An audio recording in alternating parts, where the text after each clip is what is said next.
everybody, I'm Amy from the Cauldron, and you might think I'm missing something right here. I am. You might think, why am I putting dye straight in this container with nothing that I'm dyeing? Well, I'm testing out a new technique. This one is Sweet Pea, which is a fibre reactive dye from Dyer. And this is what I'm going to dye today. This is a 100% cotton vest that has been soaking in soda ash and water. And I'm just going to wipe it around in here. That has produced quite a fun colour here. I like that. That was fun. I'm going to do this again with another colour. This is Wisteria, which is also a fibre reactive dye from Dyer. This one's quite powdery but also clumpy. Its texture kind of reminds me of icing sugar. So I'm just going to sprinkle some in here. Now this t-shirt has been soaking in soda ash and water for several hours. It only really needs a maximum of 30 minutes, but I set this up ages ago and this is the first chance I've got to actually do some dyeing. And so, got some on my glove, so I'm just going to rub that off.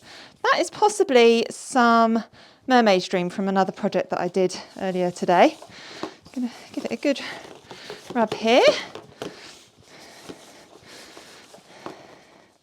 Oh, that's pretty. I like that. Well, I think we need some on the back here. So I'm going to do something. What am I going to do now?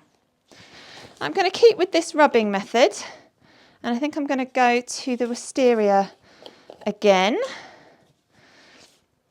Just a little bit in there. I've got my mask on, I've got my gloves on, and all the equipment I'm using is dedicated for dyeing. There we go. Oh, that's looking really, really pretty now. I love how these colours break into the blues and pinks that they're made of. So particularly that Wisteria, you've got all those blues and pinks, and then you've got different shades of reds with the Sweet Pea. This is pretty. I really hope my daughter likes this. Now I'm just going to pour in a little bit of plain tap water, just enough to give it a little smush around and try and make sure that all of those powders have dissolved.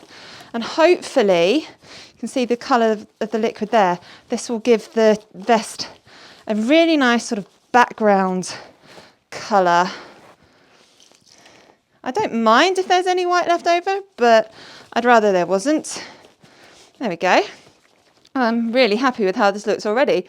Now, because this is cotton, it's a plant-based fibre, it doesn't need heat to set the dye to the fibre, it just needs time. So I'm going to leave this somewhere out of the way for the next 2 days, and then I'll come to wash this. It's been over 2 days since I set this up to dye.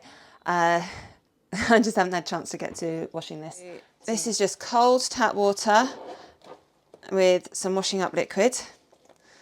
And there is always runoff when it comes to washing cotton and fibre reactive dyes, because that's just what happens with them. They don't exhaust in the same way that acid dyes and animal fibres do. Well, actually fibre reactive dyes act pretty much in the same way with animal fibres. So it's really the animal fibres, the fibre type, not the dye I found. So this is a fair bit of colour coming out, but with rinses it will get lighter.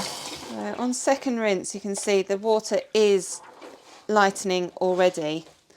Now I'm not going to stand here washing this until the water runs clear. That's going to take far too long, and since this is a vest, it's going to go in the washing machine anyway, so I'm just going to stick it straight in the washing machine now with some old towels and things I don't mind colour transferring onto. And for the first few washes, I'm going to try and avoid putting this in with my children's white school shirts. And here it is, the finished vest.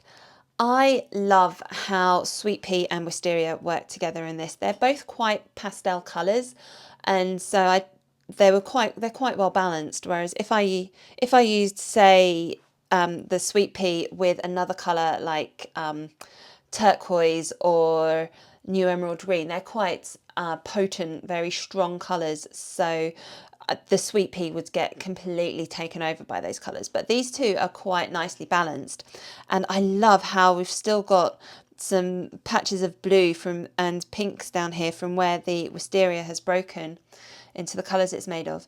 And then we've still got some speckles from the sweet pea at the top. If you look on the other side, there is a bit more blue on this side, but generally I think it's really well balanced, and it looks, I really like this. I love the sort of pattern it's created here. And most importantly, my daughter loves this as well. So it's a win-win. What do you think of this method? What do you think of these dyes that I've used together? Please let me know down in the comments. Thank you so much for watching this video. I hope you enjoyed watching this as much as I have enjoyed making it. I publish a new video every Monday, usually around 6 PM UK time. So make sure you've got your notifications turned on so you don't miss any new videos. Thank you so much for watching.